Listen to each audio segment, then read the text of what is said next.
neste momento, Deus, através desta emissora, leva até você mais um programa de fé, com mensagens, hinos e orações a seu favor.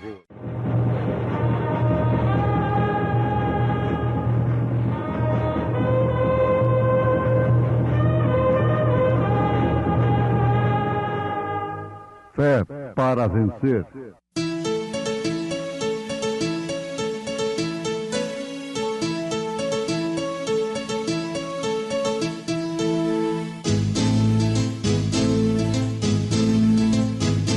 Mensageiro, Deus enviou seu profeta, seu profeta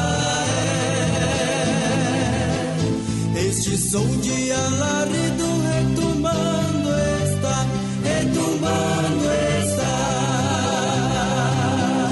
E as águias de Deus, já voando estão. William Branham foi seu nome e Deus foi com ele, E a coluna de fogo sempre lhe seguiu. a palavra ele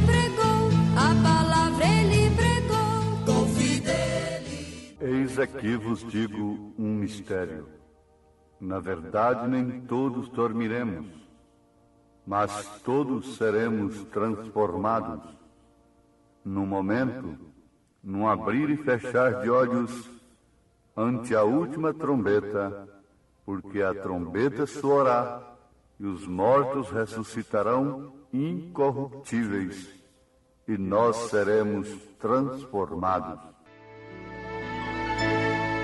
Jesus, amoroso e fiel Salvador, tão maravilhoso pra mim.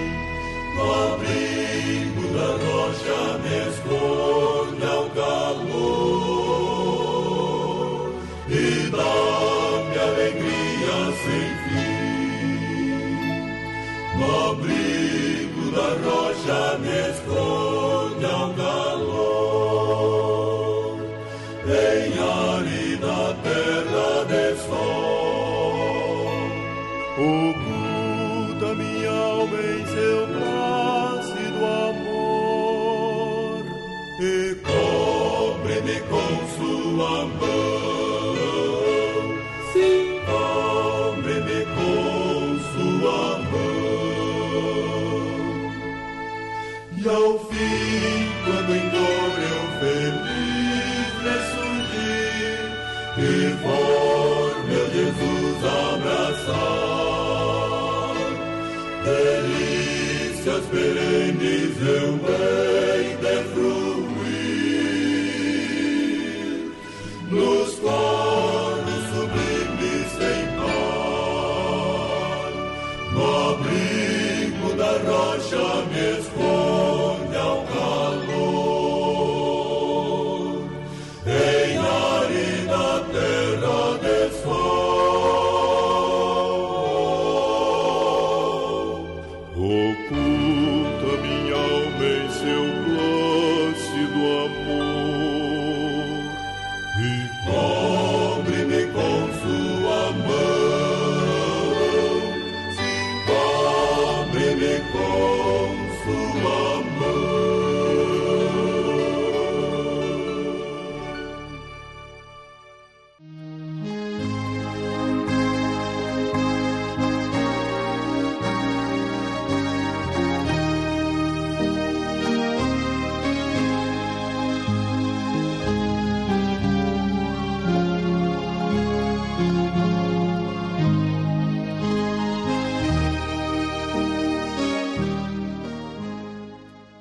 Deus deseja homens que possam entrar em Cristo e crer que Ele é o mesmo ontem, hoje e eternamente, e não tomarem seus próprios pensamentos, mover-se espaço adentro controlados pelo Espírito Santo.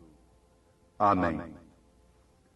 Esta é uma declaração do profeta desta era em sua mensagem Contagem Regressiva. Ouvintes, a contagem regressiva.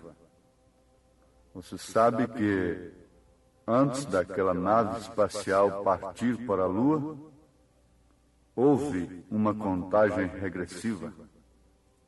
10, 9, 8, 7, 6, 5, 4, 3, 2, 1. E nesse instante, então, o foguete explodiu com todo o seu poder. E lá se foram os astronautas, cada vez mais subindo. E na medida que subiam, tomavam maior velocidade. E o profeta de Deus recebeu da parte de Deus também uma mensagem tremenda com este tema, contagem regressiva.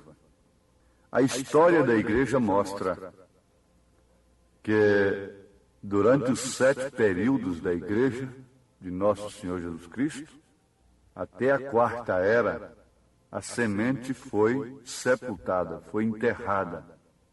E Jesus disse que se o grão não morrer, então ele não pode brotar. A natureza fala disso. Então começou essa semeadura com Paulo, a era de Éfeso.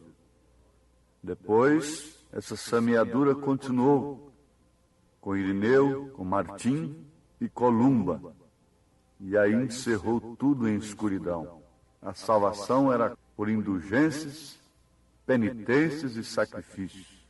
A forma do batismo foi trocada do nome do Senhor Jesus Cristo para os títulos Pai, Filho e Espírito Santo, e Deus passou a ser visto pelos chamados cristãos através de 3 pessoas distintas. E tudo quanto você possa pensar de imoral e decadente, religiosamente falando e politicamente, a igreja casada com a política e abuso de poder e tudo mais aconteceu. A semente foi completamente enterrada. Mas quando você enterra uma semente, o que se espera é que ela venha brotar. E ela brotou então com Martim Lutero.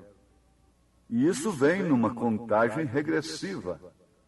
Agora, Martim Lutero com justificação pela fé.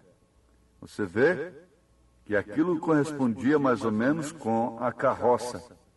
Mas logo veio Wesley, um cientista de Deus, não é? Você não vê na história, na ciência, logo veio o automóvel. Muito mais perfeito. Você podia alcançar destino com a carroça. Eles eram salvos somente com justificação pela fé, mensagem de Lutero. Mas logo, aquilo cresceu. E essa contagem regressiva continuou. Veio Wesley com santificação. Isso representando o automóvel, lá na ciência natural. Mas logo depois disso, Deus derramou aquela revelação tremenda sobre os dons espirituais. Isto é o avião. Mas você sabe que tem um avião, e esse avião nem ultrapassa a barreira do som. Ele fica aí só nos dons, por aí, patinando assim, fazendo muita coisa, porque você olha para cima e vê um avião passando aí numa viagem que você está fazendo de automóvel, vai durar aí 15, 20 horas, e aquele avião faz em 1 hora e pouco, 2 horas de viagem, então é vantagem demais, né? E fica satisfeito. Estão satisfeitos com isto. Estão ricos, abastados, porque são laodiceanos hoje. é Laodiceia. Diz, não tem falta de nada, eu posso sair daqui e chegar lá com 1 hora de viagem. Isso é demais? Precisa mais do que isto?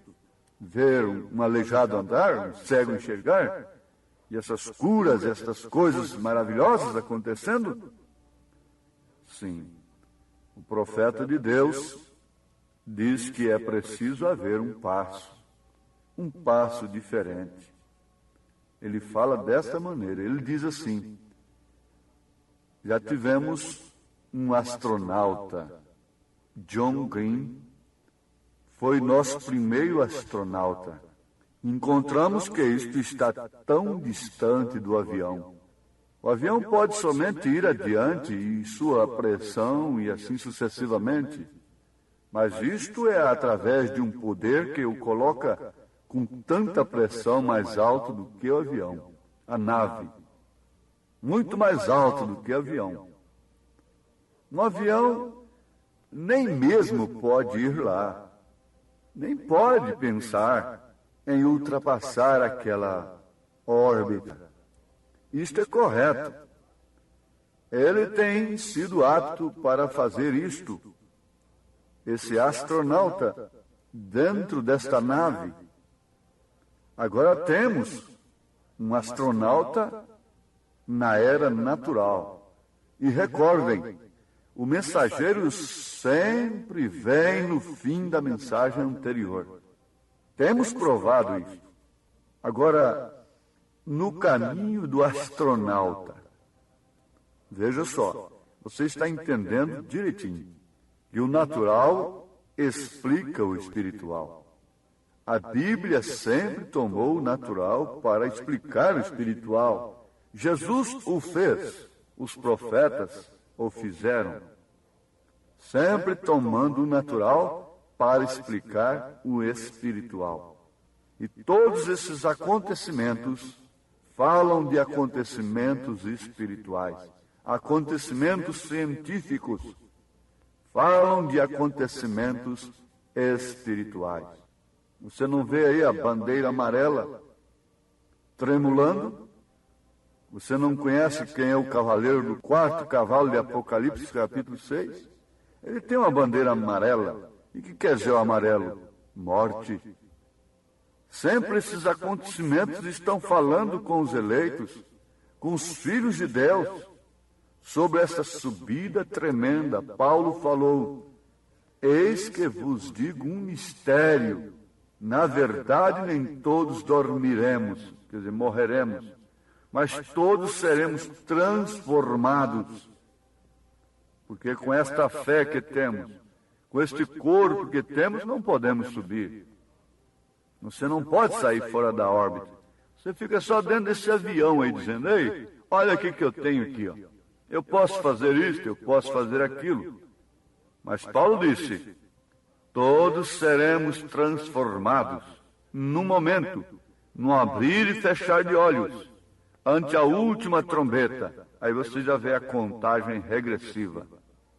Porque a trombeta soará e os mortos ressuscitarão incorruptíveis e nós seremos transformados.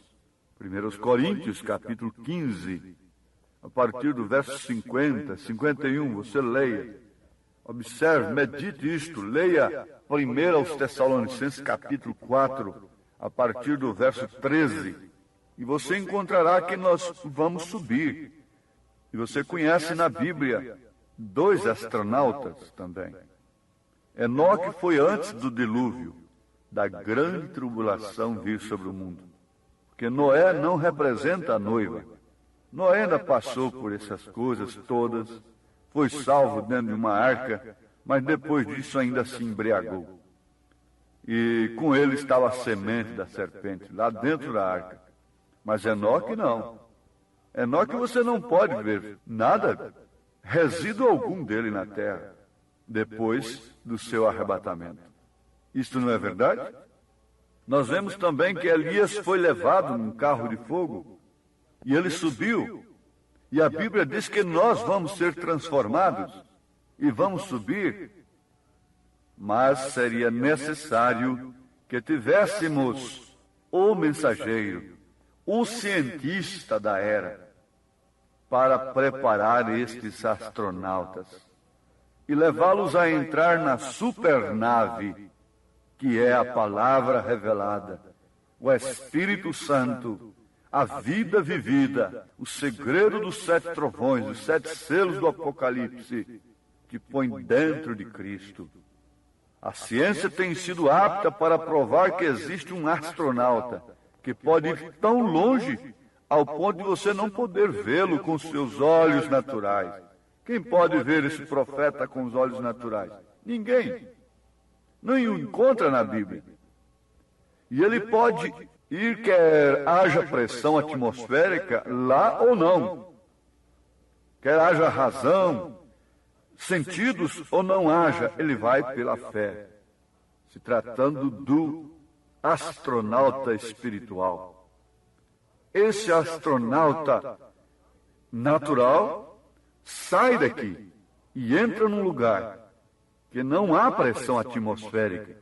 Se ele não tiver uma força propulsora naquela nave, ele ficará vagando toda a vida, nunca cairá.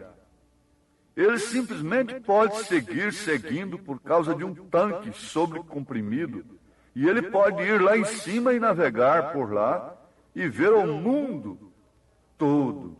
Ele pode ver ao redor do mundo um astronauta. Oh, que era que estamos vendo? Sim, Senhor. Ir completamente além de qualquer coisa natural, de credos, interpretações, da mistificação e burlação e comércio dos dons espirituais, e movimentar-se diretamente para o além. O profeta diz que isto representa uma era espiritual, um tempo espiritual, onde Deus terá astronautas espirituais também. Amém. Eles estão aqui agora mesmo. É você, minha irmã. É você, meu irmão. Quando Paulo disse que seremos transformados e subiremos para encontrarmos com o Senhor nos ares, isto está falando de quê? De astronautas que deixarão esta órbita da Terra, mas antes eles têm uma preparação. Antes os cientistas, os astronautas se separam, se recluem, se separam até de suas esposas, de suas famílias, para depois subirem. Até a alimentação é modificada. A alimentação é própria. É uma mensagem própria. É uma doutrina própria que traz uma fé própria para este arrebatamento, para esta era própria para subirmos. É de fé em fé. As águias do ar que podem ir além de qualquer outro pássaro, navegar sobre todas as coisas, sem ficar aí chirleando como esquilo, tem, não tem, discutindo isso, aquilo, outro, e só olhando. Mas estas águias podem ver dos dois lados. Estas águias, estes astronautas, estes que podem subir, nunca estão resmungando por ali, nunca se tornam aqueles velhos que vivem resmungando, sistemáticos por ali. Astronautas espirituais que podem tomar a palavra de Deus e provar que Ele é o mesmo ontem, hoje, eternamente. Isso é um astronauta espiritual. O que os cientistas naturais fizeram, foram capazes de realizar aquilo, levaram homens na Lua. E Deus, através do homem, o qual permaneceria com a Bíblia, e dizer que Ele é o mesmo ontem, hoje, eternamente, e não com medo das palavras negligentes que qualquer um diz. Fique com isto. O que é isto? Você se tornando um astronauta que pode ir tão longe desses credos, tão longe dessas interpretações teológicas naturais, além do pensamento denominacional, está além de tudo mais, está além das coisas da igreja, distante, além com Deus, e com Ele a sós você permanece, astronauta.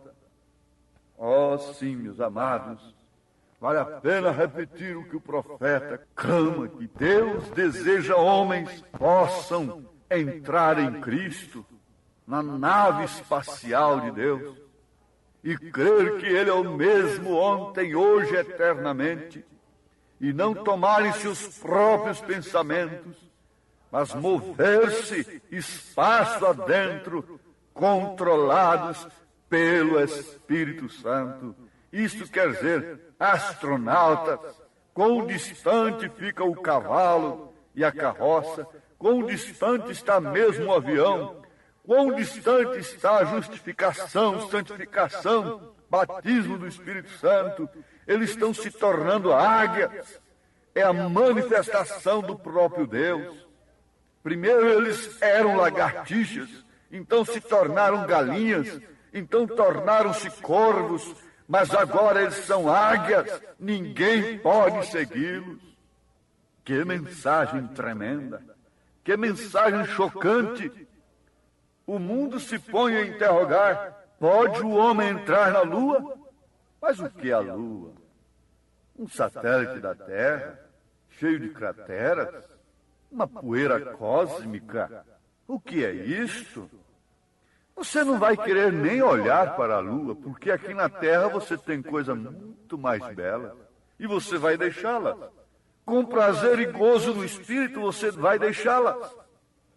Você vai vê-las lá de cima. Você nem quer ver aquelas crateras. Você nem quer ver aquilo, aquela poeira cósmica. Oh, isto teria algum significado para a humanidade?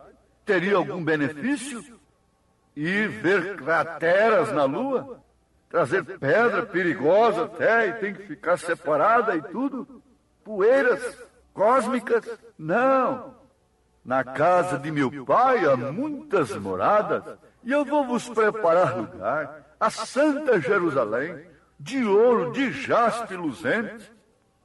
Isso é o que está prometido nas Escrituras. Mas quem entrará nesta cidade?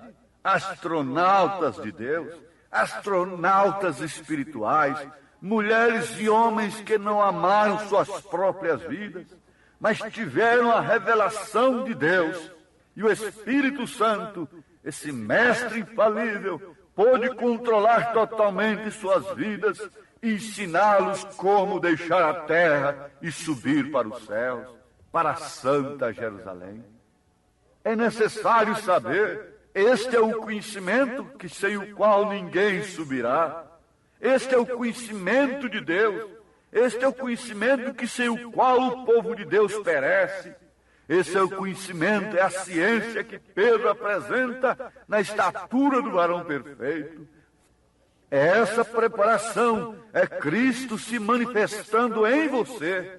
Ele é o que sobe, Ele é o que te leva, Ele é o que te transforma, Ele é a nave, você é o astronauta. Entre nele, suba com segurança, deixa essas coisinhas mesquinhas do mundo, deixa essas interpretações, pare de ciscar. Você não é galinha, você é águia. Você nunca verá uma águia ciscando ali no chão e comendo minhocas e caçando coisinha daqui, interpretação dali, e discutindo aquilo e aquilo outro. Você sempre vê uma galinha fazendo isto. Você sempre verá um esquilo chirleando por ali, mas uma águia não. Oh, isso faz balançar os nossos sentimentos. E é bom que soframos um atrito. É bom que tenhamos um vibrador em nós, porque você sabe que aquela barra de cimento ali, aquela viga de cimento, quanto mais vibrada ela foi, mais concreta ela fica depois. E este é o objetivo da mensagem do profeta desta era. Entre em Cristo, entre nesta nave, comece pelo seu batismo, em nome do Senhor Jesus Cristo. Amém. Preciosos ouvintes, Deus os abençoe por ter parado para ouvir este programa amigo, programa companheiro, programa Fé para Vencer, apresentado aqui nesta emissora todos os dias neste horário, ou seja, de segunda a sábado, não é? Das 11 ao meio-dia, aos domingos do meio-dia à 1 da tarde.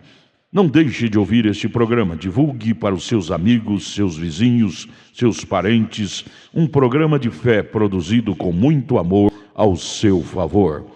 Este programa é o programa da Igreja Evangélica, o Tabernáculo da Fé, localizado aqui em Taguatinga Norte, na CNF 1, Setor F Norte, Taguatinga Norte, ali no subsolo do edifício Praia Mar, aos fundos do supermercado Caprichoso. Todas as terças-feiras às 19 horas, grande culto temos ali, e aos sábados às 18 horas. Nossa igreja matriz está localizada ali no Novo Gama, o bairro Pedregal, no entorno de Brasília, viu? Leve sua família aos nossos cultos. Hoje, quarta-feira, teremos aquele grandioso culto abençoado por Deus, ali em nossa igreja matriz, ali no Novo Gama, o bairro Pedregal, na quadra 479, lote 16. Fica ali aos fundos do supermercado Minas Gerais, né? Ou seja, supermercado da mamãe, ali no bairro Pedregal. Hoje à noite, hoje às 19 horas, grandioso culto abençoado por Deus teremos ali. Leve sua família. Você pode também acessar nossas programações, nossos cultos, são transmitidos ao vivo através de nossa página na internet, inclusive o programa de rádio também. Tabernáculo da Fé Brasília.org.br é o endereço de nossa página na internet. Não desligue seu rádio, vamos mais meia hora de programação, Fé para Vencer ao nosso favor.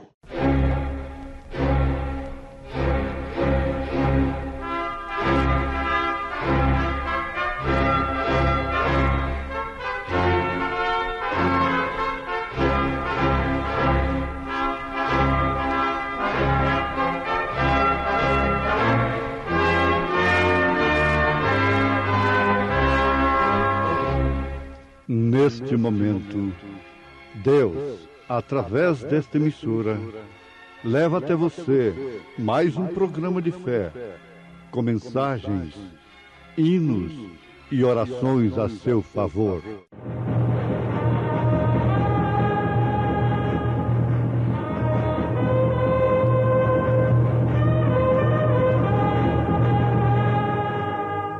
Fé para vencer.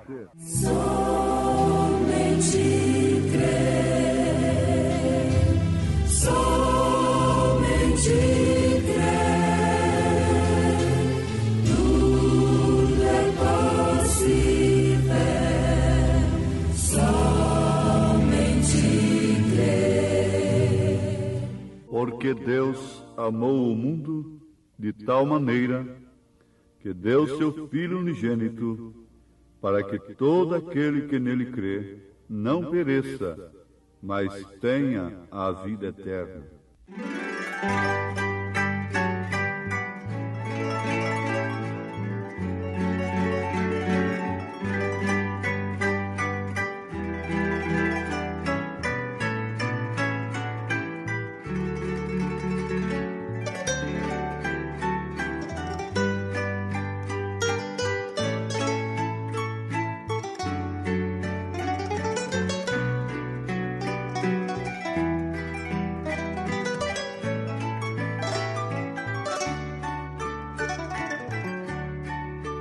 Quanto tempo distante de Deus, contrariando tudo que aprendi, nos caminhos do mundo vaguei, sem destino, sem rumo seguir, com o exemplo daqueles que amo, que comigo compõem o meu lar, novamente bem junto de Deus, e pra sempre almejo estar.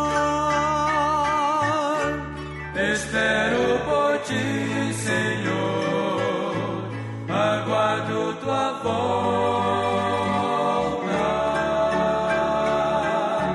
Quero ser mais um entre os teus, a subir ao céu. E quando a este mundo voltar, com toda toda a tua glória. Estarei bem juntinho com os meus a te contemplar.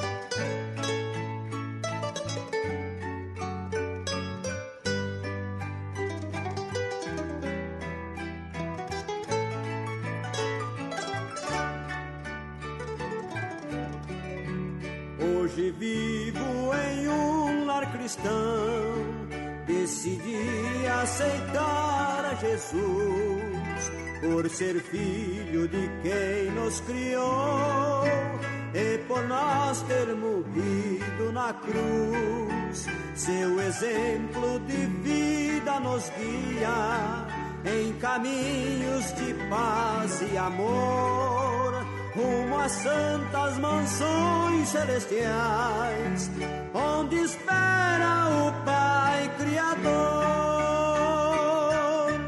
Espero por ti, Senhor, aguardo tua volta.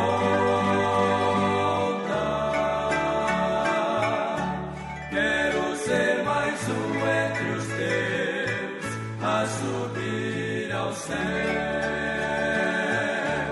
E quando a este mundo voltar, com toda a tua glória,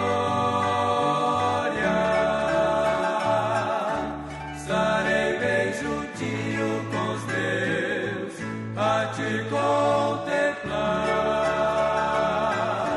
Estarei bem juntinho com os meus a te contemplar.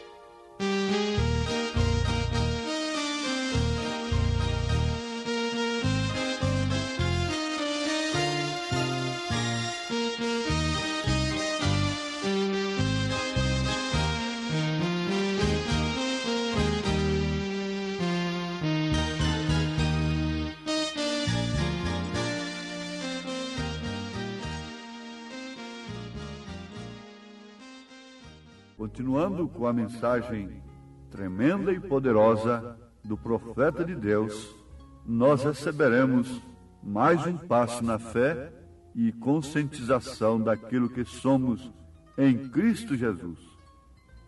Vendo o sangue, passarei de vós. Vale a pena repetirmos isto, lembrando daquilo que os dois discípulos de Emaús disseram, pediram a Jesus: fique conosco, Senhor. Fique conosco. Então, eles não queriam que o Senhor passasse deles. Mas neste caso, aqui no Egito, a promessa era esta: vendo eu o sangue, passarei de vós. Isto quer dizer que era o próprio Deus trazendo ira, juízo sobre o povo, que não expusesse o sinal. E neste caso, é terrível estar com Deus. Neste caso, é um lugar terrível, porque Deus é um fogo abrasador. Quem pode ver Deus? Nem um animal sequer podia tocar no monte, que seria fulminado. Fora de Jesus Cristo, fora do sangue, nós estamos debaixo da ira, estamos debaixo do juízo. E neste caso, só uma coisa pode fazer com que o juízo passe de nós: é o sangue de Jesus Cristo. Fé no sangue de Jesus Cristo, trazida aos nossos corações, não por uma interpretação humana, mas pelo próprio Espírito de Cristo. Então o sangue era o sinal que o requerido por Jeová havia sido cumprido. O sangue foi o sinal. A vida, Deus havia dito, porque no dia em que dele comerdes, morrerás. Gênesis capítulo 2, versículo 17. E agora havia uma vida posta em substituição pela vida do crente. Porque Gênesis 2, 17 tinha que estar em cumprimento. Deus vela sobre a sua palavra para a cumprir. Mas ele deu a via de escape. Permitindo a queda, ele admitiu assim expressar o seu atributo de Salvador. E como ele poderia salvar o crente, ao homem, sem que houvesse satisfeito a pena do pecado? Porque no dia em que dele comerdes, morrerás. Foi justamente dando para o homem pecador um substituto. Sim, havia uma vida posta em substituição pela vida do crente.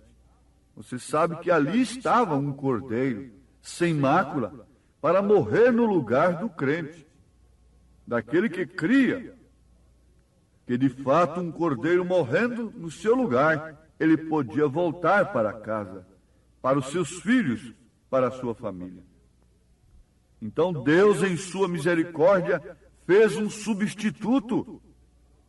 E isso consistiu em algo que tinha que morrer em seu lugar. Você está vendo isto no Velho Testamento? E como você olharia para isto no Novo Testamento? Seria ir ali matar um cordeiro, uma ovelha? Seria ir ali fazer uma confissão secreta a um homem, a um suposto sacerdote? Como você faria isto no Novo Testamento? Nenhuma outra coisa serviria lá atrás, lá naquele dia, lá naquele momento, quando Deus disse que teria que matar um cordeiro e o sangue ser exposto nos umbrais das portas. Não foi legumes. Ora, veja só, notem isto. A coisa não era legumes. Não era frutas tampouco. Vocês estão entendendo o que o Espírito está nos mostrando? Não era legumes, não era frutas. Esse era o sacrifício de Caim. Era bonito, na verdade. Era um altar muito lindo. E dedicado a quem? Ao diabo? Não, a Deus.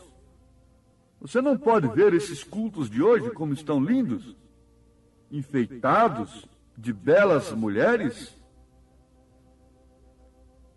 de beleza artificial e de tanta coisa, espetáculos deslumbrantes e emocionantes, que a pessoa não sabe se fala língua, se salta, se grita, o que faz. Culto de Caim era desse jeito. Mas a coisa tinha que ser outra, como tem que ser outra. Tinha que ser uma vida com sangue.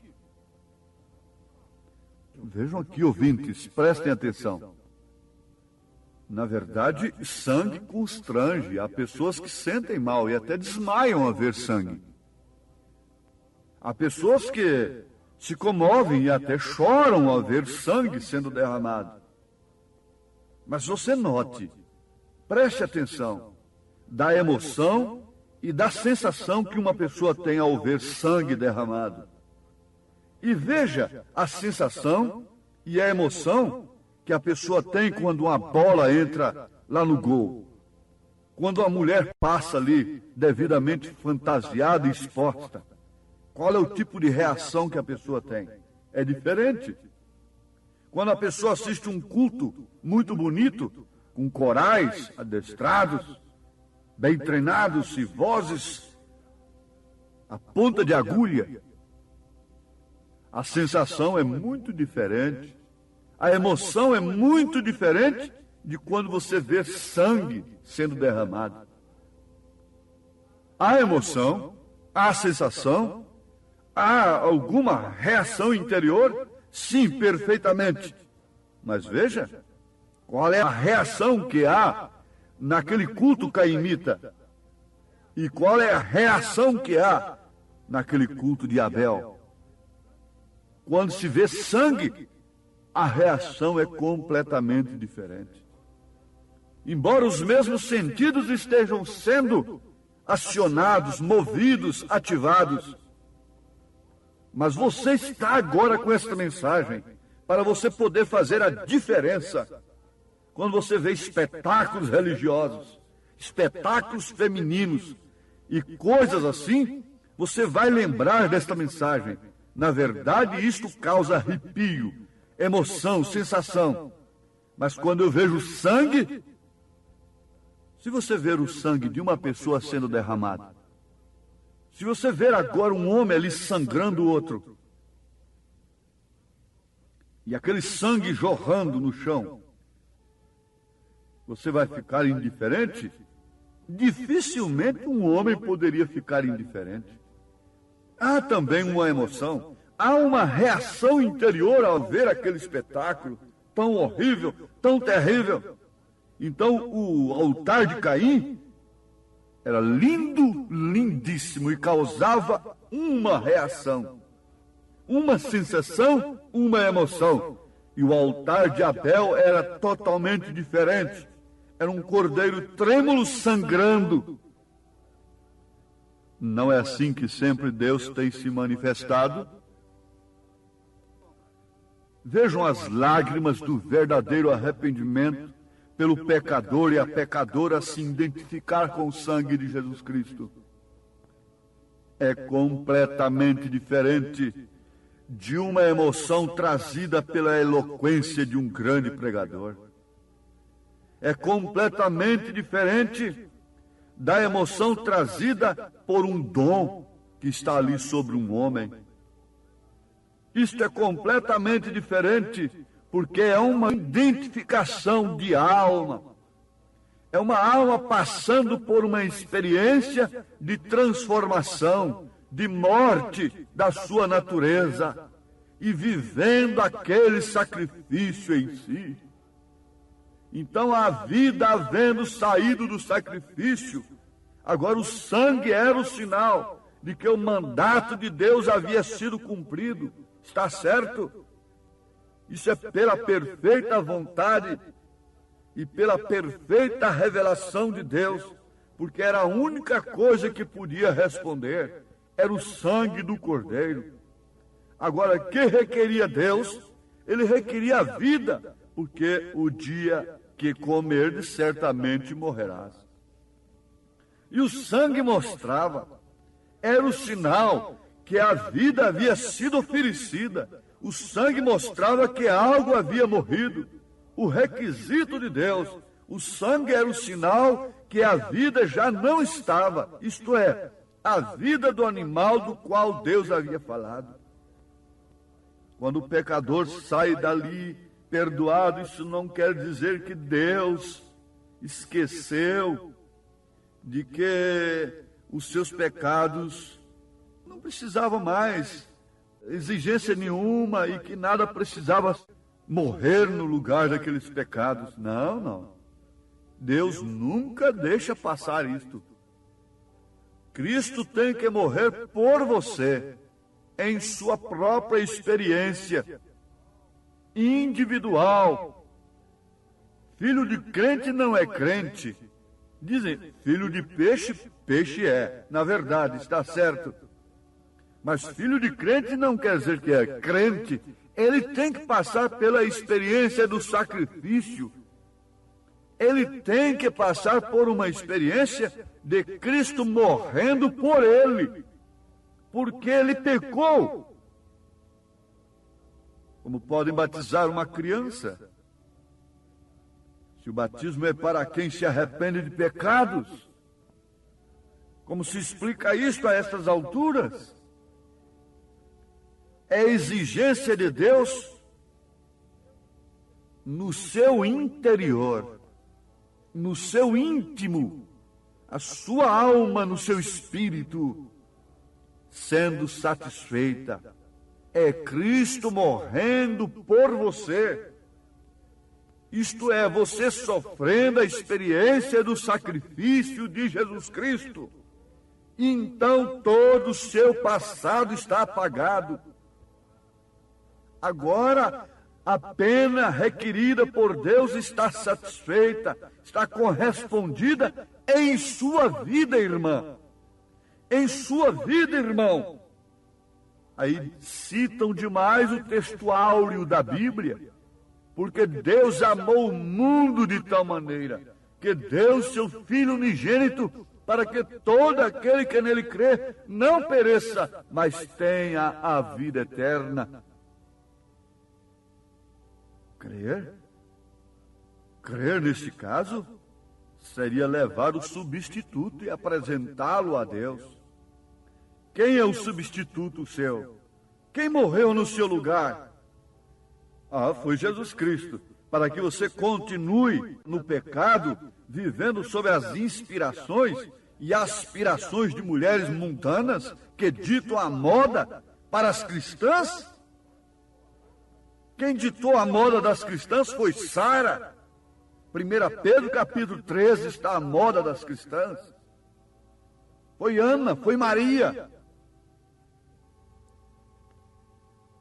A quem você pode apresentar como seu substituto a Deus, uma vez que ele requer morte do pecador? Sim, eu apresento a Cristo como meu único e suficiente Salvador. Isso é intelecto apenas, isso é mente, isso é religião apenas.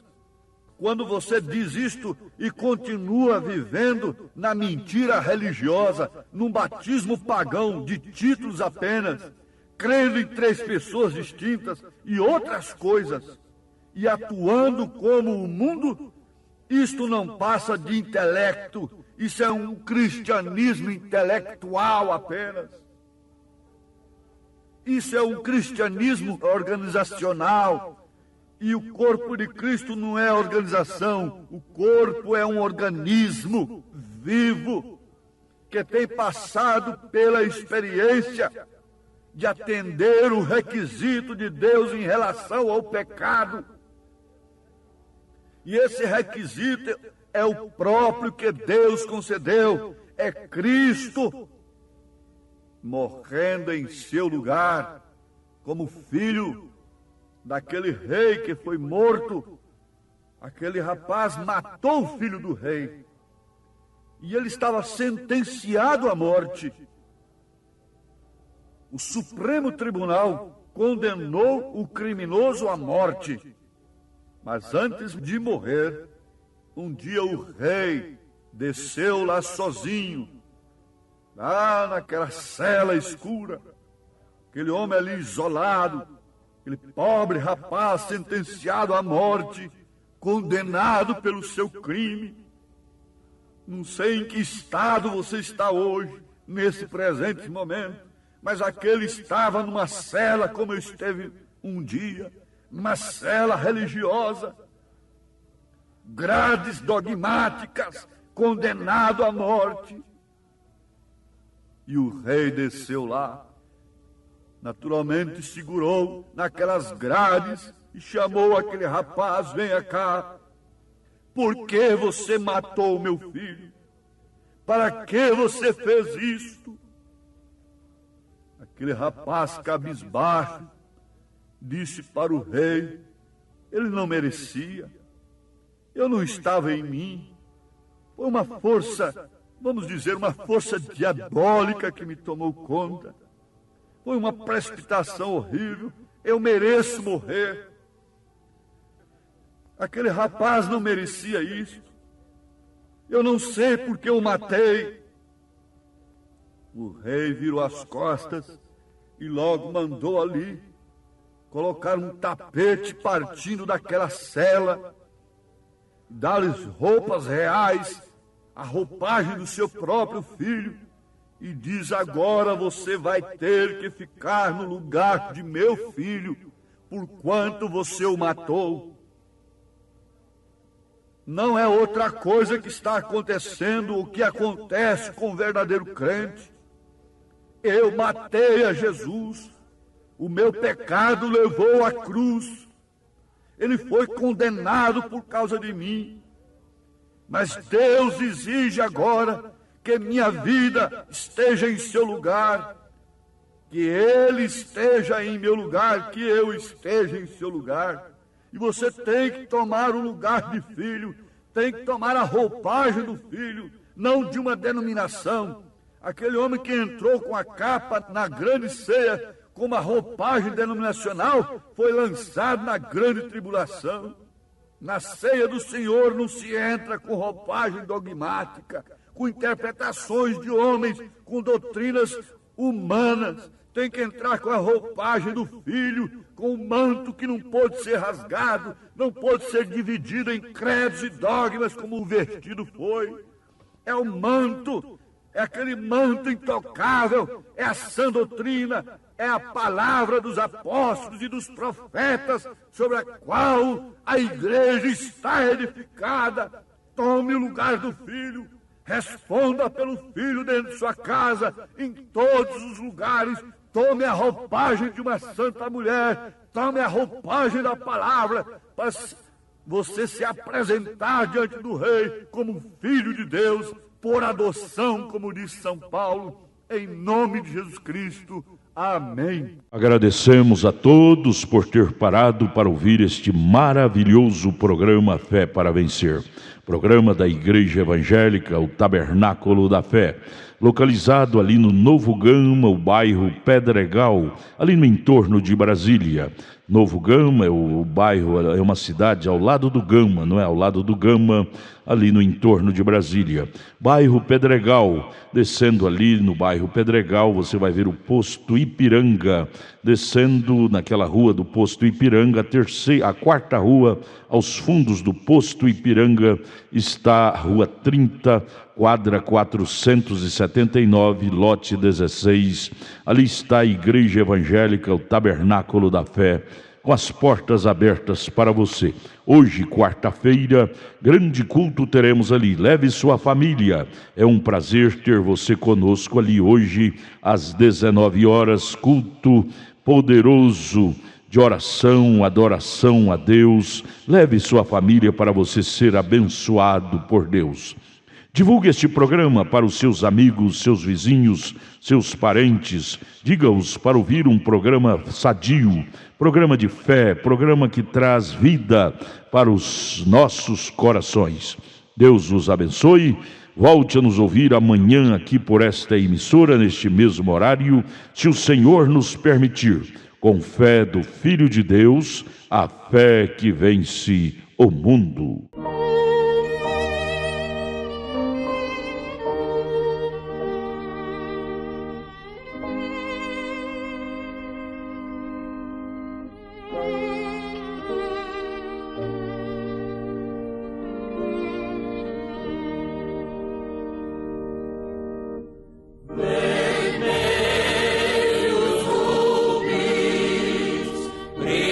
Brilhantes sem par.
Quem na areia constrói, vê a casa cair, a procela destrói quando chega a rugir. Se o vento soprar, em perigo há de estar, sobre a areia mansão, sem firmeza no chão.